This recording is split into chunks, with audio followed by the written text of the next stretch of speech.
Hey, what's going on, everybody? Welcome back to the Breaking the Game show here on the Nothing But Net channel on Dash Radio. Breaking the Game is brought to you by way of the Off the Ball Network. Go to offtheballnetwork.com for all of your sports needs. I am Stephen Gillespie, and joining me, as he always does, is my awesome co-host, Austin Carr. Austin, how you doing today, brother? I'm doing good, Stephen. I'm excited for our exciting show we've got for everybody today. Oh, yeah, me too. We won't even beat around the bush. I want to get right into this because we have a great guest on. A lot of you guys know him as Yoda. He is the host of the One of One podcast. He is just one of the best basketball minds that you would ever get the privilege to talk to or interact with. And that, ladies and gentlemen, would be the great Rashad Phillips. Rashad, how you doing today, man? I'm fantastic, fellas. Thanks for having me. I'm so excited to be able to exchange dialogue with you too. Oh, we're thrilled to death to have you. I was telling Austin whenever you and I agreed, that you would come on the show. I was like, Austin, we got Rashad Phillips coming on here, Right. man. Like, we love scouting. We love looking at the game, not really through a different way, but just as we see it. And we were talking about this before the show, Rashad, that you look at the game the way that you see it. Yeah. You don't try to outthink the room, but not everybody sees it the same way as you, right? Right. For me, man, I've been doing this for a long time. I'm 42. I'll be 43 in May. I've been evaluating talent since I was about 7 years old. So I've been doing this, easily 30 years, and so I'm just happy that, with social media and these different platforms that I'm able to share my knowledge and with people to let them see how I see the game through my lenses. That's right. Absolutely. Yeah. And we're thrilled to have you on here. And you talked about this a lot with our president, Chris Lebron of the Off the Ball Network. And you went into a lot of great detail. We just want to do a run through on kind of your career and how you got to be from, just this high school kid, just slaying it out there to going to college, to going through the whole pro process. And now you created, Sports Talk 2319. So how did you get to be where you are, man? I just think that, being born with the game of basketball, like I come from sports parents. Father's a community activist / basketball coach. Mm-hmm. My mom is a huge football fan, basketball fan. My younger brother, basketball player. So for me, it was just, I was surrounded by the game from a young age. And I tell people this all the time. It's nothing different than a kid that is born with two parents that are lawyers or two parents that are doctors, right? The apple doesn't fall far from the tree. So for me, that's kind of how I became what I am as far as the game and playing at a high level. It started at a young age, and it's just something that nurtured over time, and it served me well.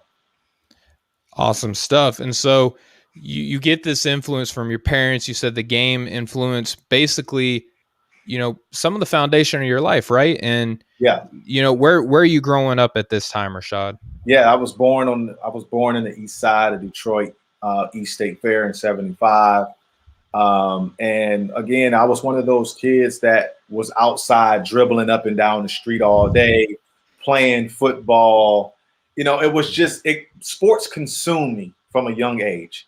My father used to take me to basketball games. He started a community center based around basketball, and I got a chance to watch the Steve Smiths, watch the Chris Webbers, watch the Jalen Rose front and center. And for me, I was able to kind of develop an eye for talent, develop an eye to be great, what it looks like, how do they walk, how do they talk, how do they respond, the mannerisms. I got to see that at 7, 8 years old. And it was something that I kind of I started to imitate. And then when you had Isaiah Thomas playing for the Detroit Pistons, me growing up in Detroit, a smaller guard. So I was, again, surrounded by all this greatness.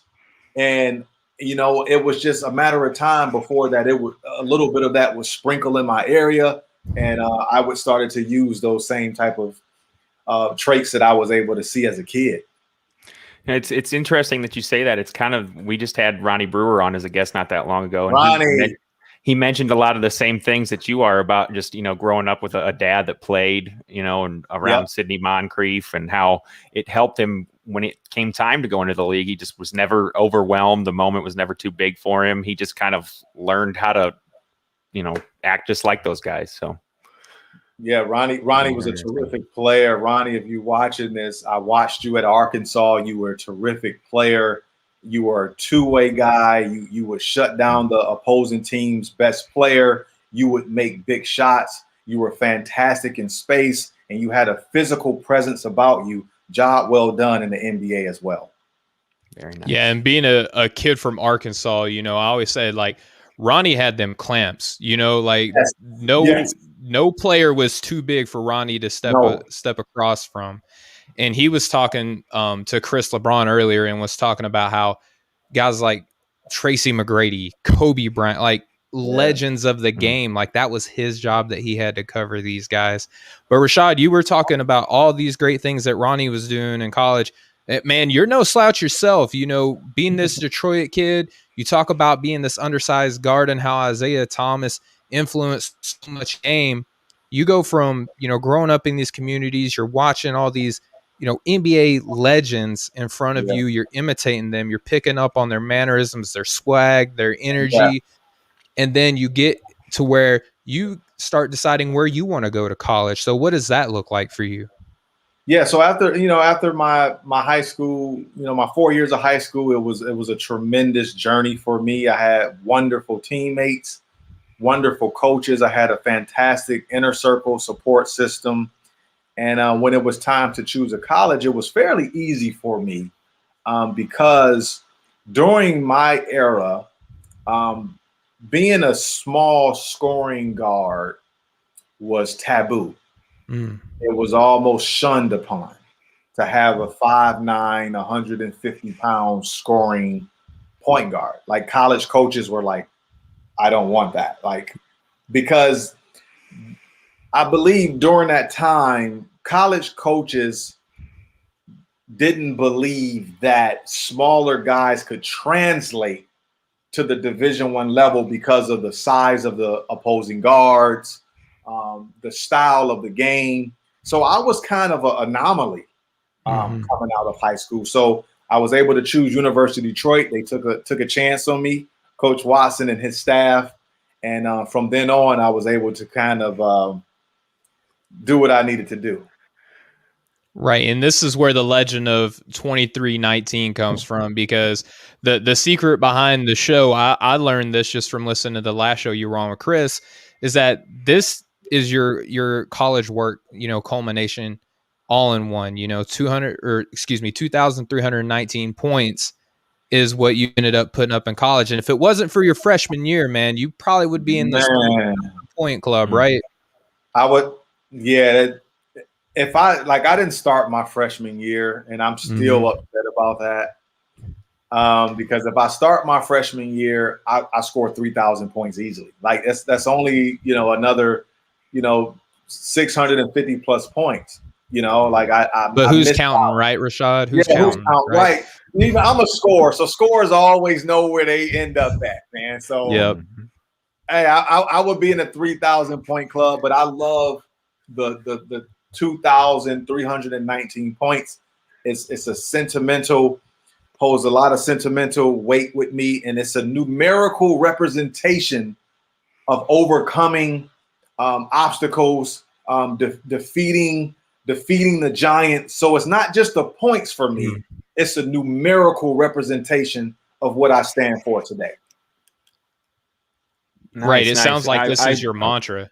No, go ahead, Ross. Who I am. I was just gonna mention, I feel like you were very ahead of your time looking at your stats here. Your senior year, taking 9.5 threes a game. Good Lord, you had the foresight to see where the game was going, huh? I knew where it was going. Taking 9 threes a game in 2001 was forbidden. Right. It was forbidden to take 9 threes a game, but not only taking 9 threes a game, but connecting on 41%. Right. I mean, you're hitting these at a clip. That's a clip. I hit 136 my senior year. That led the nation That was number one in the nation at 41% shooting 9 threes a game. That's what the NBA is today. Mm-hmm. I mean, do you think Steph Curry had Rashad Phillips posters hanging up in his room or something? Or I don't think he knew who I was. But you know what? I watched his father, and what I loved about Dale Curry was his ability to move without the ball. He was able to use screens, and he had a quick trigger. And Steph plays that same way a lot like his father. He's great off the ball, and he has a quick trigger. His dad couldn't dribble though. His dad really couldn't dribble like Steph. No, Steph is like a super version of his father. That's right. That's right. Mm-hmm. All right. So Rashad, you're killing in high school. You go to college. A lot of people, slept on you. You stay, with your hometown Detroit college. You're going through putting up that 23-19. Is your phone ringing at this time? You're on the radar of some NBA teams at this moment, right? Oh yeah, my phone didn't stop ringing. It was. I mean, my senior year, I was getting phone calls from the top agents. I got all the phone calls. And it was warranted though. I was an All-American. Mm-hmm. I was a Naismith. About to win the Naismith Award as the best college player in the country under 6 foot. So, I mean, at that time, again, what people don't understand that there was no social media. So the fact that I was able to be on Sports Illustrated, be in ESPN magazine, Slam magazine, win the Naismith Award from the west side of Detroit, a small mid-major school in the west side of Detroit. That's right. It shows that the impact that not only myself, but what we were doing as a team, that the attention was warranted. Right. And you're getting ready for this 2001 draft class, and are you projected to get drafted at this moment? Just for the people who are listening and watching, you're projected to get drafted. You're seeing names go down in front of you. I'm just going to read off some guys that were in this draft class with you so people understand just what it's like to go through a draft process and how sometimes it doesn't always fall out the way that you want, right? So, and also just as a reference to what the game looked like at the time, picks 1 through 4 were Kwame Brown, Tyson Chandler, Paul Gasol, and Eddie Curry. Do you think we ever see a draft like this again? No, never. No way. Bigs. Nobody's picking bigs like that. No, and so you got also guys like Jason Richardson, my guy Joe Johnson, ISO Joe. Oh, he was good. Other guys on here, Zach Randolph, Gilbert Arenas, Hibachi. Now you got a pretty cool story about how you and Hibachi were kind of going through the D League process, right? Well, it was summer league, so it was after I didn't get drafted. To answer your question, I was MVP of Portsmouth. People who don't know what Portsmouth is where they send all the seniors at the end of the season to play in front of the NBA scouts and agents. So they send the top 60 seniors there. I was MVP and led my team to the championship at Portsmouth. So from then on, I was projected a first round pick. They had me going, I think 28 or something like that, between 28 and 30. San Antonio. But San Antonio made the right decision. They drafted Tony Parker. So they made the right decision there. Tony was a terrific player. Got a chance to work out with him. Knew he was going to be special. But after the draft, it came and went.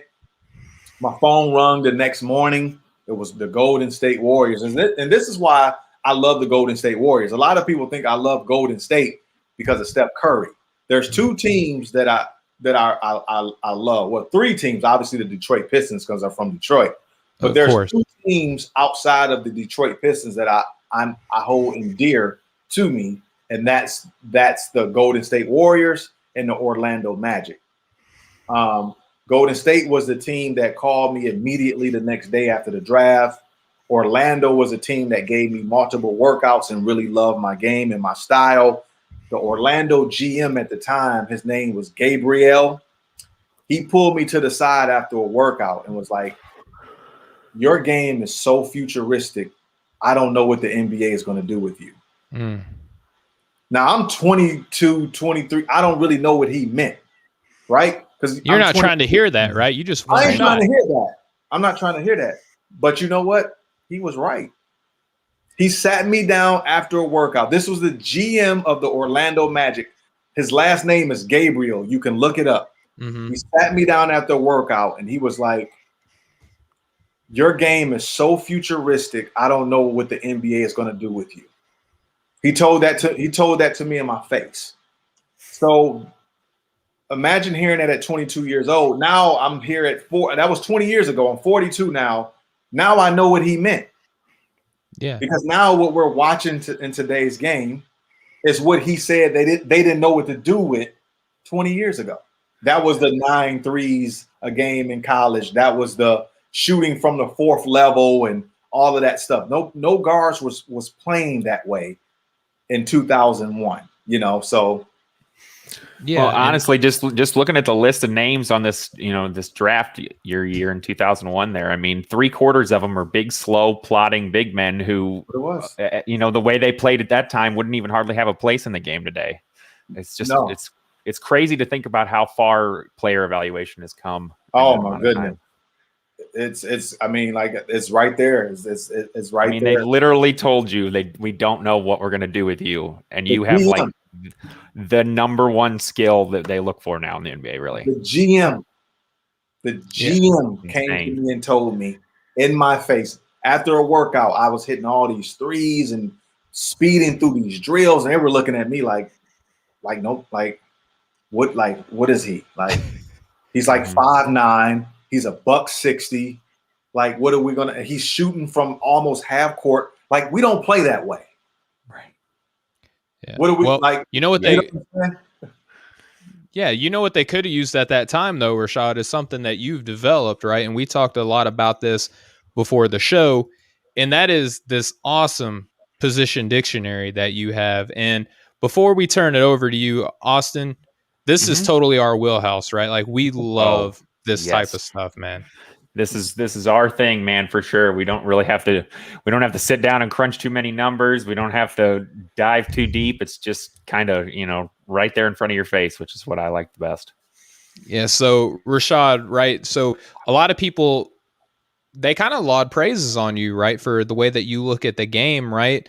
But you talked earlier about how at such a young age that you were around the game, right? And I was listening to the show that you did with Chris, and you were at this time like doing scouting reports on players before you were even like in middle school, right? Yeah. Yeah, my father used to take me to high school games every Tuesday and Friday at 3:30. There was a feature high school game in Detroit. I would get out of school at 3 o'clock. My father would pick me up and we would drive to whatever the feature game was. So the thing was, my father was trying to build a scouting report service for the players in high school. So what he would do was take me to the game and he would say, I need you to write evaluations on the 2 best players on the court and let me see it after the game. So after a while, after a season, I had an entire manual of players, and I was 8 years old. My father used those. My father told this story better than me. So my father would use the notes that I wrote on the high school players, and he would show the coaches, and the coaches would be like, these are great evaluations. And my dad said, yeah, my son wrote them. Right. And they so for me, I've been doing this for so long. Like, this is not something that I just woke up one day on this side of the bed and said, I'm going to start doing evaluations. This is something that I've been doing, subconsciously since I was 7, 8 years old. So it's just natural for me to be an evaluator. Right. It's like second nature. It's just when you watch a game, you can't really help it. That's just how you see it. Yes. Yes. I think people would go crazy watching the game with me if you could hear my thoughts. You sound so much like my dad. It's crazy. My dad was a AAU coach for over 20 years, and I mean, we'd go and sit and watch a third grade girls game just in between in between our games, and he'd be breaking down every single player on the court. I'm like, yes, can't you just watch the game? He goes, I am watching the game. That's how we watch it. That's how we watch it. Mm-hmm. You have your citizens, and then you have people in the Matrix, right? And you know, Rashad, you're living in the Matrix at this moment when you're watching this. You know, especially at 8 years old. That's just insane. My son just turned 8 last month, and I don't think that I couldn't envision him doing something like this. I mean, it's just some people have a calling for it. Yeah, it was just natural, man. It was natural, and it was funny, but it's prepared me for today. Yeah, and it's just crazy that foundation, obviously, when you're scouting, it's one thing to be like what they call a student of the game, right? You may not have the skill, but you do have the eye and the mind for it. Or you do have people who can play basketball all day long, and they think that they know, okay, just because I'm great at basketball, I can evaluate talent because I know how to play it. But Rashad, you got this like perfect blend of a student of the game and a killer on the court. Right. And so for your 2319 Sports Talk 2319 that you do now, you have this very it's not even complicated, but it's just so unique in how you evaluate different positions in the NBA now, or WNBA, college. It doesn't matter. It's universal. Yes. So what are some of these different positions that you have compared to other players, and how do you think that benefits the game today by looking at them differently? Yeah, so what I did was, obviously there's the 5 traditional positions of point guard, shooting guard, small forward, power forward, and center. So you have the 5 standard positions. So for me, I started to look at that and say, there's a lot of everything around us is about evolution, right? We're talking on a computer right now. That's evolution. Right. We have cell phones. That's evolution. We when we get in cars today, it's different than the car that we got in 30 years ago. That's evolution. The TVs that we watch now, they're in 4K. Remember, they started in 720p. They were black and white. They went to color. They went to digital. Everything's evolving around us. So I started scratching my head like, how come basketball terminology hasn't evolved? Like, what are we doing? The terminology has been going on for 70 plus years, but the players have changed. So how can we still use the same terminology to identify players of today that we used 70 years ago? It's impossible. It's impossible. It truly is. And you hear people talk about this all the time. I'm sure, Rashad, being as involved in the game as you are, where this player would never be able to play back in the day, or this player from yesteryear wouldn't be able to succeed in today's NBA, and really weren't meant to, right? Like, that's just natural progression of the game. It's officiated differently. Players are incentivized to do things differently now than they used to be. So it's not fair to really critique them, but we do sometimes see foreshadowings of what were some of these things to come, right? Like you yourself in college, you were foreshadowing things to come. And we have guys today, like the center is making a comeback now. It may look a little bit different, but some of the best players in the NBA right now are back to the basket bigs. So it's really hard when you have these sprinklings of different generations, so to speak, within other generations.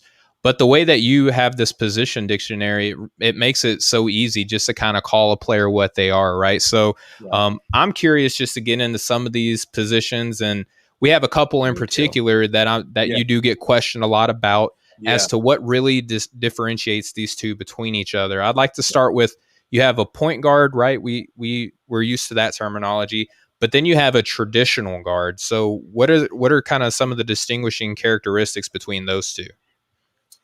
So before I break the definition down, I'm going to use 2 players and then I'll break it down so you guys, I like to make everything simple for everybody. I love it. Me too. Traditional guard is TG. Okay. That's the acronym, right? Point guard is PG.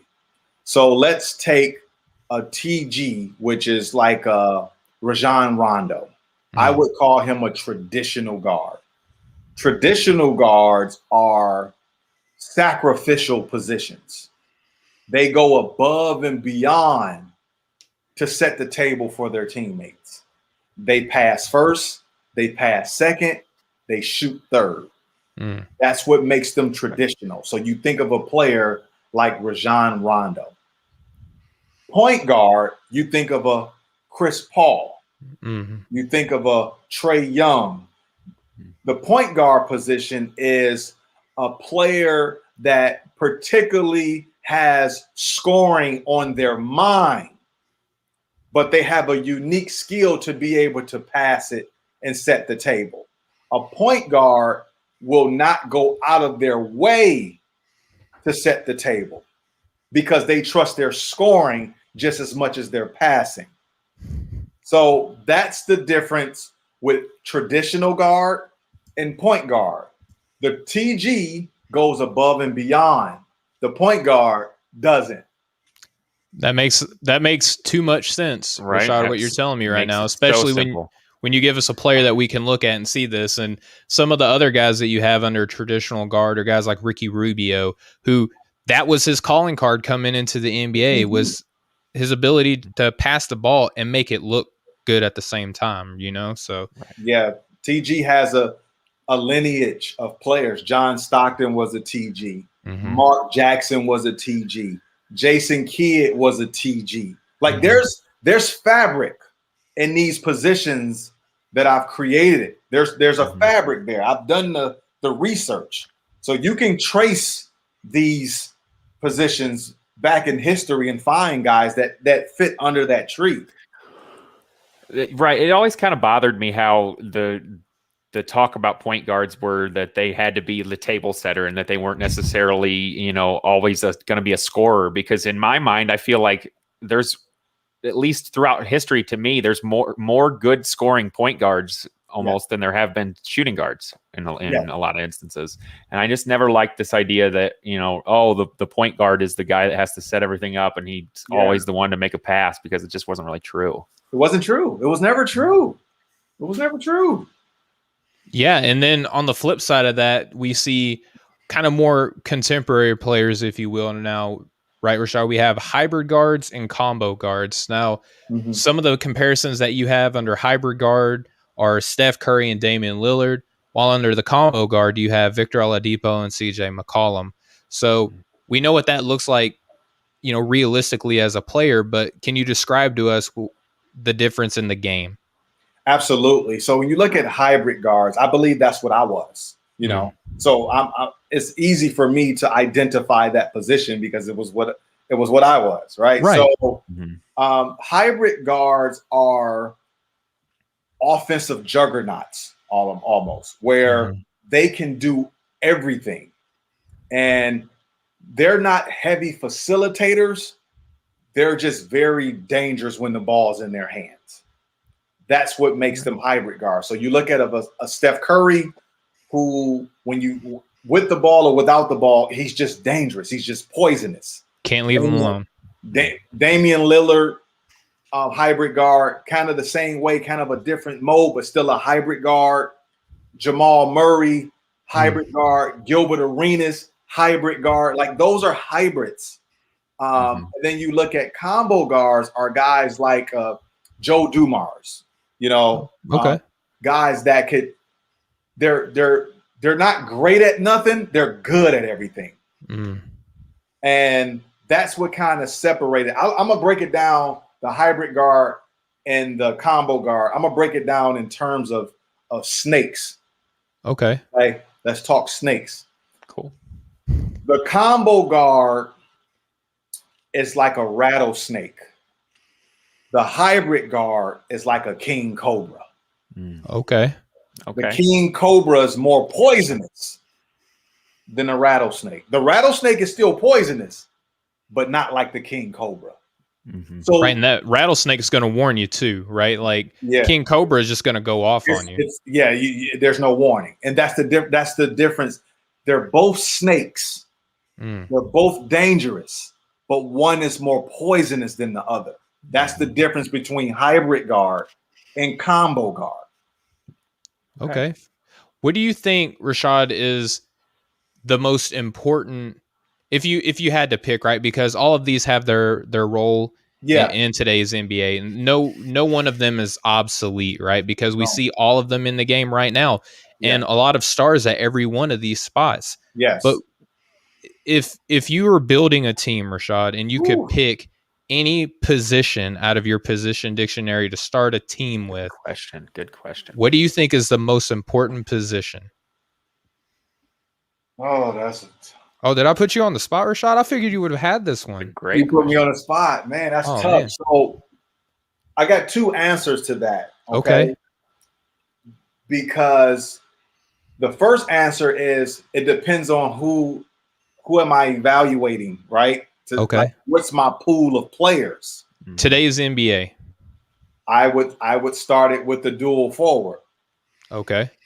And I see some of the players that you have under this description. You have LeBron James.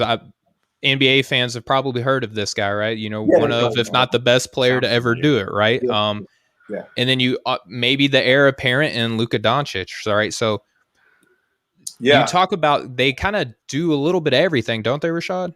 They're engines. They're engines. Like the car doesn't move without an engine. You can have windshield wipers, tires, steering wheel, nice seats. The car doesn't move without what? The engine. The engine. The dual forward is an engine. Like it takes on the most responsibility. It's the table setter. It's the scorer. It's the rebounder. It's the leader. It's everything. It's everything. And LeBron James didn't create this position. He just took it to another level. LeBron James is the ideation. He's the oracle. He's the trendsetter. But if you look at the lineage, we talk lineage, right? Yes, sir. Yes, sir. In every one of these positions, Larry Bird was a dual forward. That's right. He was an engine. Larry Bird was an engine, not just with the Celtics. He was an engine at Indiana State.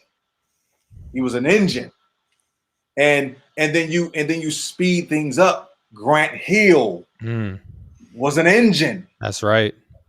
We could talk about Christian Laettner, Bobby Hurley, all we want to. Yep. But there was an engine to that team, and it was Grant Hill. That man was so nasty. He was nasty. So he came to Detroit and was a dual forward. So that position is what I would draft first, because I believe it's more satisfying, and you can surround them with lesser teammates.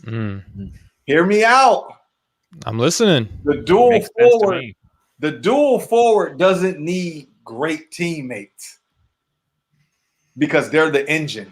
So everything runs through them. Give me Grant Hill any day, and give me any four you want to give me, because I got a dual forward. Would you classify Tracy McGrady under that category? I would not. Okay. Where does he fall? He's a small forward. Okay. He was unique. Some guys are unique at their regular traditional position, but Tracy McGrady wasn't an engine. He was a great scorer. Tracy didn't really pass it well. He was a cold-blooded scorer. Like engines are everything. That's the difference. Fair enough. Now, what's that second position? You said that there were stipulations I had to give you. You could pick between dual forward. What was the second one? I would probably take a hybrid guard, and I'm being biased here. Hey, you're not lying. I mean, Dame and Steph, who wouldn't want those two on your team? The hybrid guard, again, is the most poisonous snake. It's poisonous. It's deadly. You get the right hybrid guard, it could be ugly trying to defend them. And we watch. Let's not even use Steph Curry, right? Let's use Damian Lillard, right? Like he's poisonous. Yeah. We saw him and Curry last night. Who won? That was Dame. The other King Cobra won last night. Yep, that big step back three. He didn't even have a great game, but you can't leave him alone. It was one strike. Mm-hmm. So I was just gonna say, just that one bite. It was that one bite. That's what hybrid guards are. It just took one bite, and it was venomous, and Golden State was done. So you think of the hybrid guard, and let me say this on your guys' show. Mm-hmm. When I use the terms, there are high values to the position and lesser values to the position where you can stretch it to high school basketball. Just because I call you a hybrid guard at the high school level doesn't mean you're the Damian Lillard hybrid guard. Right. Like, there are levels to this, right? There's levels to your venom. Like, so if you're in high school, you could be a hybrid guard, but you don't have Damian Lillard's type of venom. You're not at that adult king cobra. You may be a baby king cobra amongst your peers, right? Like, that's important. You're the hybrid guard of your peers. There you go. So that's what I don't want people to get mixed up when they're trying to slot kids and saying, well, my kid's not Steph Curry. No, he still can be a hybrid guard. That doesn't mean he have to. He's a hybrid guard for that level. Where they grow like Anthony Davis did, his senior year, and then they turn into a hybrid post, right? So a whole nother level of, just killer on the court, do it all type different position, but still extremely important. Very important. You look at Anthony Davis, and again, there's a lineage to it. There's a lineage to the hybrid post. Kevin Garnett was a hybrid post. Boy, was he. He was actually a super hybrid post. He was like the supercharger. He's the mold. He's the mold. Right. He's the mold. Kevin Garnett is really the fabric of what not the dual, but the hybrid post. Kevin Garnett is the poster for hybrid posts. And there was hybrid posts before him, but Kevin Garnett is the ideation for the hybrid post. That's the apex, right? Yes. Right. Yes. So who are some guys that you would say are stretch bigs? What are some guys you consider stretch bigs? That's one that I'm pretty interested in. Dirk Nowitzki. Okay, that's what I kind of was Chris thinking. Bosh. Karl Anthony Towns. Porzingis. Okay. Like Bill Laimbeer. Like we get fabric. Robert Horry. There's fabric. A lot of fabric. Shout out to Brad Miller. Shout out to Rashard Lewis, right? Rashard Lewis was a stretch big. He was tinkering, right? Between small forward and stretch big. But that Orlando Magic team, the way they structured that team, they used Shard as a stretch big. Dwight Howard was more of a hybrid post, and Hedo Turkoglu was a dual forward. Go watch the tape. And then you have Amir Nelson as kind of that hybrid guard. Would you say? He was kind of a hybrid guy. Look at the tape. Yeah, it's a great team.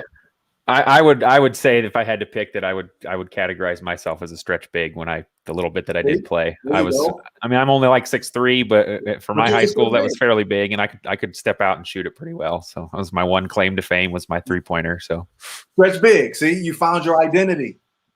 You know what? Like, it's so therapeutic for everyone to actually find their identity, man. Like, it's therapeutic. Like Austin, you just was like, you know what? Those 5 positions, man, I wasn't really a power forward. I wasn't really a center. I wasn't a small forward, but I was a stretch big. You just found your identity. Yep, I did. And that you heard it here on the show, folks. I just figured out who I am. Thank you guys. Man, Rashard is coming with just game knowledge. He's laying down a little bit of therapy for my buddy Austin here. He's got his life turned around now, ladies and gentlemen. Rashad, you're doing a great job here on the show, man. So we got to pick your brain a little bit about what you did, growing up and in college and your draft process. Learn about the way that you view the game. Now that I understand that the way that you see the game, and I know a little bit more about who you are as a player and as a scout, I want to talk to you a little bit about what's going on actually in the NBA right now. Okay. And what we're seeing, we saw 2 different types of coaching changes, right? I think they were both, the writing was a little bit on the wall, but they were done in completely different ways. We saw Minnesota let go of Ryan Saunders, son of the late, great Flip Saunders, rest in peace, Flip. He was let go. Team was the worst as far as winning percentage goes in the NBA. They had Coach Vanterpool on this team as their associate head coach, not just an assistant, but an associate. That's important to remember. But then they go and hire a guy by the name of Chris Finch just hours after letting go of Saunders. Now, Rashad, I know that you have connections in this game. I'm not asking you to divulge anything that other people have said, but I'm sure that you've heard different things by now. So you individually, how did you process this transaction that took place in Minnesota? I just thought that it was they didn't use the proper protocol to make a hire. So when you pull the curtain back, obviously that deal was done before they fired Saunders. That guy already knew he was being hired. So there was some things being done under the table, and it was obvious. They didn't even really hide it. It was like, look, man, it was like one of those phone calls like, we're going to make you the coach in a month. So just hold tight and we're going to fire him. Like, it was like, that's what they did. It was like a phone call. They fired him and the guy was like, here's our coach, without actually going through the proper protocol of interviewing or obviously allowing Vanderpool to slide over 18 inches so he can become the head coach because he's paid his dues. I've heard nothing but great things about Vanderpool and how he's a coach's dream because the players adapt to him. He's a player's coach. He understands the X's and O's and he understands the way the game is being played today. So it kind of hurt a little bit to see that process because obviously it's not us going through it, but you kind of hurt for the next person when you see that they're putting their work in to get to that spot, and when they don't get it, it's a little demoralizing. Yeah, definitely. Go ahead, Austin. I was just going to say, I don't know what they stood to lose by giving Vanderpool a chance, as you know, like you said, sliding him over, because it's not like Chris Finch was going and taking another job tomorrow. Right. You know, they could have given him a little bit of time, and who knows what they had on their hands. It might have worked out great. And it didn't make any sense to me that they were in such a big hurry. But this idea that someone like Masai Ujiri in Toronto didn't know that this was coming, you know, that's ridiculous. Everybody that knows him knows that he knew. So like you said, it was obviously something that had been in the works for a while. And it just, I don't know. I'm with you, man. It just kind of rubbed me the wrong way for sure. Yeah, it was kind of like, wow. Like I always try to, I always put myself in situations, and if I'm grinding it out and I know I'm next up in line for this job, not wishing this guy gets fired or anything. I'm doing my job, but knowing like if he falls off, then I'm next in line, and then you don't get that next in line. You ever go to the grocery store and you think you're next in line, and the person go in front of you, and it's like, what? I've been standing here for 25 minutes. That's how I felt. And that's fair. And it's fair to feel that way, I find, because Vanderpool was the associate head coach. And Rashad, you know this, when you're at that associate level, the team is communicating to you that they believe that you could lead a team. You know, you take on more share than any other assistant coach ever would. You're preparing game plans. You're analyzing film. You're pulling these guys to the side when they mess up. You're in these players' ear. Right. And you're investing all that time, effort, and energy and opportunity into your craft. And you believe that the team feels that you are that guy, Rashad, that you just so eloquently stated. And then Chris Finch, you know, it's always difficult and tricky when you're like, it's not right that he got the job, but he, you know, it was more Rosas having a prior relationship with him, kind of that good old boy system. That's what it was. It's right there. The best, my grandfather used to always tell me the best way to hide is in plain sight. You know, honestly, I think that's the thing that's kind of plaguing Minnesota in the first place. Is no offense to Ryan Saunders, but if anybody that I've heard talk about it said he probably wasn't ready or even really head coaching material, and kind of just got the job because of who his dad was in a way. And nothing against him. I'm sure he's a great guy, but if that's the case, then that's not how they should have gone about it in the first place there. So it just, kind of repeating themselves, and it's no wonder that Minnesota is one of the worst franchises in the last few decades. Yeah, it's not looking good. Yeah. And so, Rashad, the other coaching decision that just came out, I felt the writing was kind of on the wall a little bit with Atlanta when they brought on Nate McMillan to be that associate head coach. You felt like there was pressure on Lloyd Pierce to perform because not only does he have a budding young superstar who I know that you have a great relationship with in Trae Young, but he also, they added a lot of key pieces this offseason that you felt like they were trying to make a push to be a playoff favorite, and it hadn't turned out that way. Pierce, I know, has been involved in that community in Atlanta. Yeah. He's also kind of had a back and forth with Trae Young over the past couple of seasons. At least it appears that way, right? How do you kind of make sense of the decision for Coach Pierce to be let go and then Nate McMillan to be named that interim head coach? I think Atlanta was in a position. Anytime you have a player of Trae Young's caliber, you want to put the best product on the floor to try to win. You don't buy a Lamborghini to park it. Right.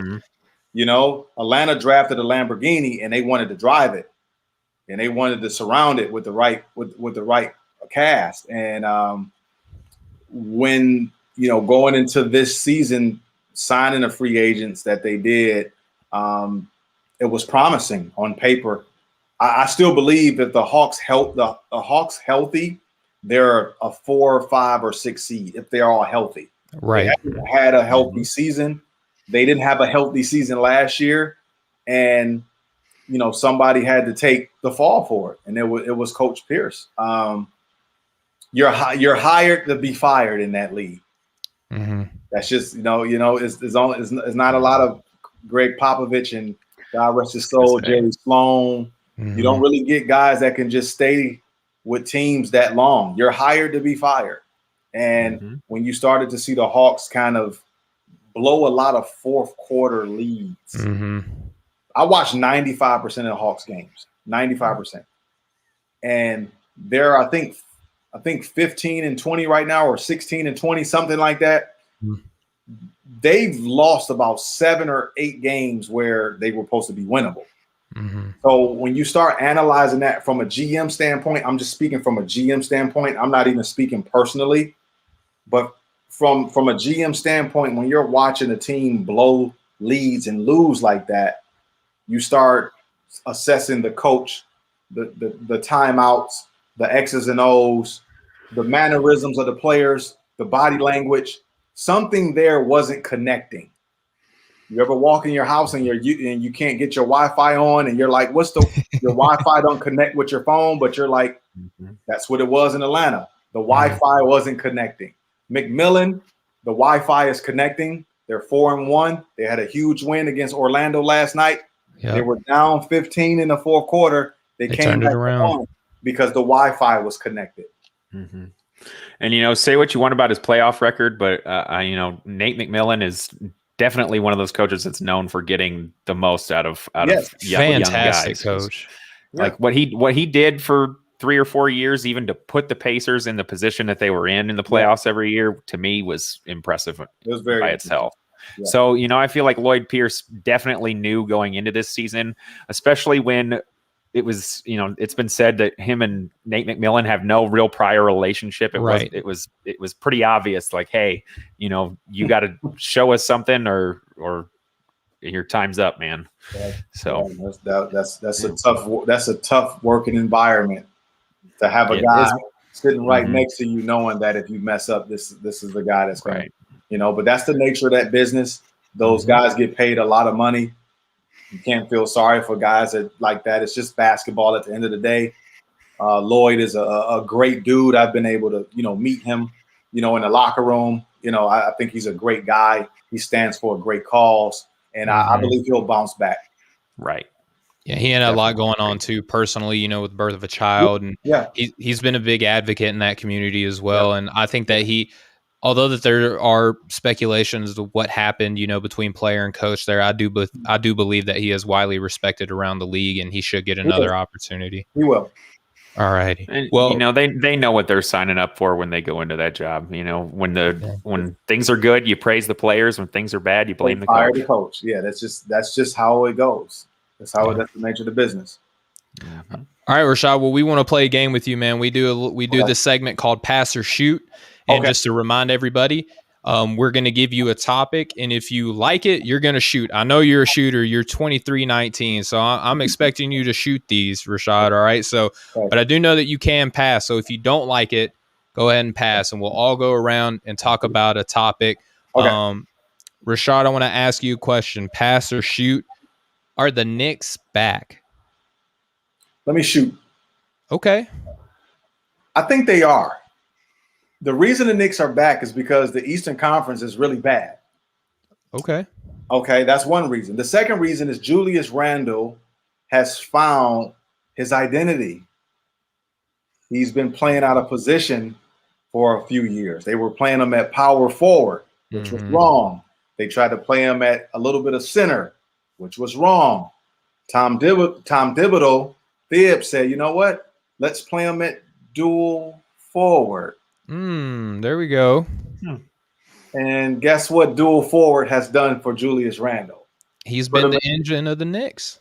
Put him in the All-Star game. Right.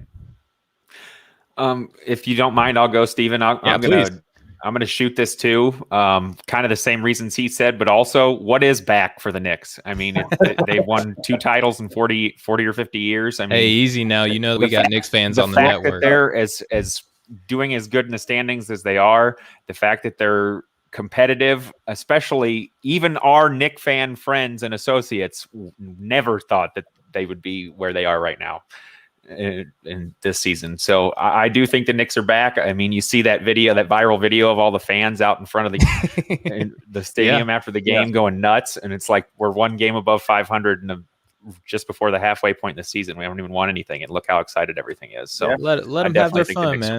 The Knicks are back for sure. Knicks are back. Knicks are back. I'm shooting too. I'm going to join you guys. It's hard to deny. I think that Coach Thibodeau has put himself into that Coach of the Year conversation. I just did a ladder or a ranking, and I have him third right now behind Doc Rivers and then also Quinn Snyder. I just think that the job that Thibodeau has done for this young Knicks team with a couple of veterans, guys like Emmanuel Quickley, who I was high on coming out of the draft. He's turned out to be every bit, if not better than advertised. You do have some vets on this team. Trading for Rose, I think, was an excellent move. You didn't really give up a lot to get him. And plus, Dennis Smith Jr. just had a triple-double for the Pistons, so it was a win-win. I do think that Coach Casey should hold some sort of, coaching camp to where he can teach people how to reach out to players and get the best out of him, because he's done a great job in Detroit. But all right, Rashad, back to you for the last one. Pass or shoot? Karl Anthony Towns should be traded. Yeah, let me shoot. Yeah, I think he should. Okay. I think Karl Anthony Towns should be traded. I don't know what's going on. I know with Atlanta, I know they're in contract talks with John Collins. I don't know what's going to happen. This is just me brainstorming with you guys, but I could see Karl Anthony Towns going to Atlanta. That would be so nasty. Right. I could see that, and I don't have any sources or anything like that. This is just me because you asked the question. Yeah. I see Karl Anthony Towns going to a team like the Atlanta Hawks. Makes sense to me. They got a lot of young pieces. He's got draft I'm shooting this for sure. I hope he gets out of Minnesota. I think he needs a fresh start somewhere. Not necessarily just because of the franchise. It's always cold there, and he got hit with losses in his family from COVID more than just about anybody we've heard of.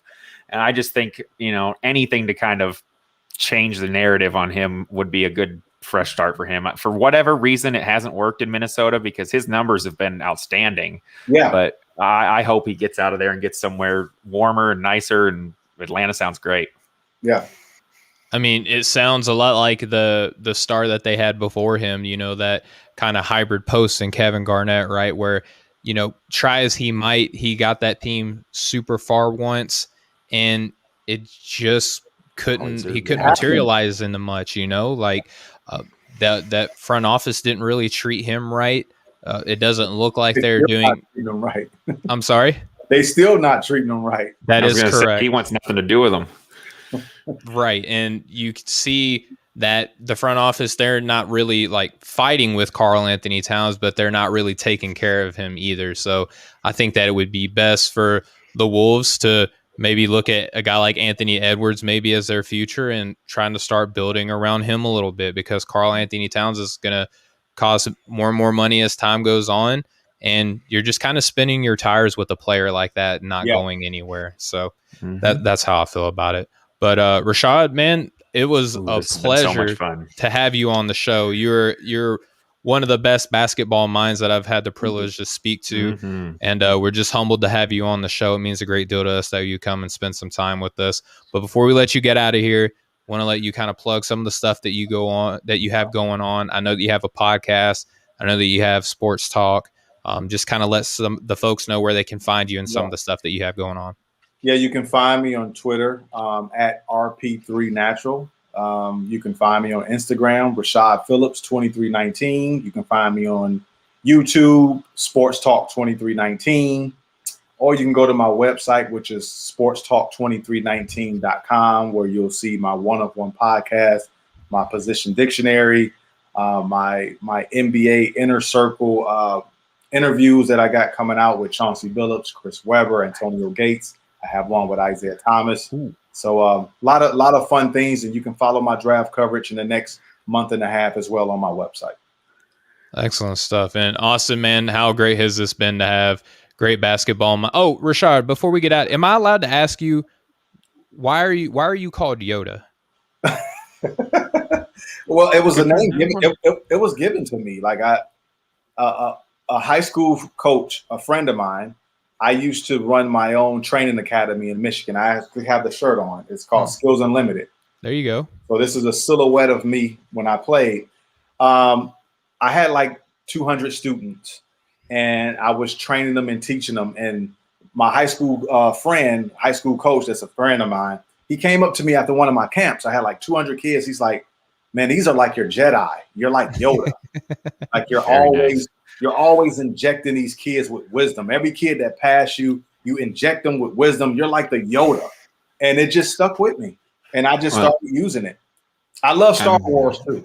Oh, who doesn't? I love Star Wars. Yeah. I was just going to say, I mean, he's been doing scouting reports since he was 8 years old. Yoda makes sense. He's wise beyond his years.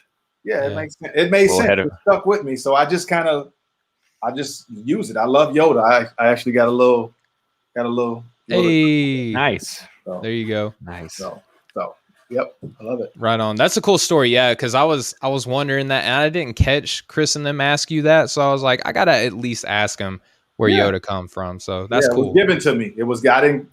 A lot of people think I coined it myself. Like I just started calling myself that. I didn't do that. Like you don't come across that type of way. No. Yeah, it was not at all to me, and I was like, okay. And the kids start calling me that. So I started using it on Twitter, years ago, and then now it's just like it's kind of taking its own life. So I just run with it now. I have fun with it.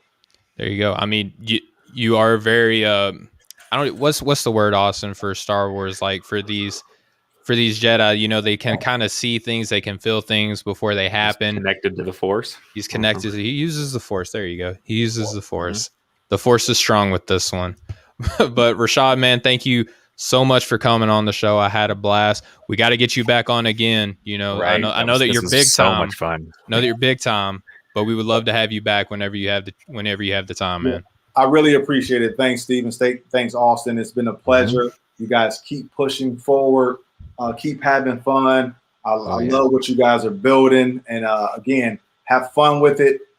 Keep going. Well, thank you very much. Yeah, thank you. That means a lot to us, man. And for real, like Stephen was asking me how fun it was, like just being able to talk to you and pick your brain and just see the way you think about the game has just been so much fun. Stephen and I are big NBA nerds in a way. So awesome. We love this. We love this kind of stuff. Keep pushing, keep having fun with it. Keep learning, keep definitely always just keep injecting yourself with knowledge and just keep going forward. All right. Yes, sir. Yes, sir. And man, like Rashad, again, you're a real one. You've been a true gem here on the show, and we'll let you get out of here. But before we do, we just want to thank you, the viewer, you, the listener. Thank you guys so much for supporting the show. You're listening to us here on the Nothing But Net channel on Dash Radio. You can catch us every Monday and Friday at 6 p.m. Eastern, 3 p.m. Pacific. But for our incredible guest, Rashad Phillips, for my awesome co-host, Austin Carr, for myself, for the Breaking the Game show, for the Off the Ball Network, for the Dash Radio Nothing But Net channel, we will catch up with you guys next time. Much love, everybody. Talk soon. Have a good one. Talk soon. That's right.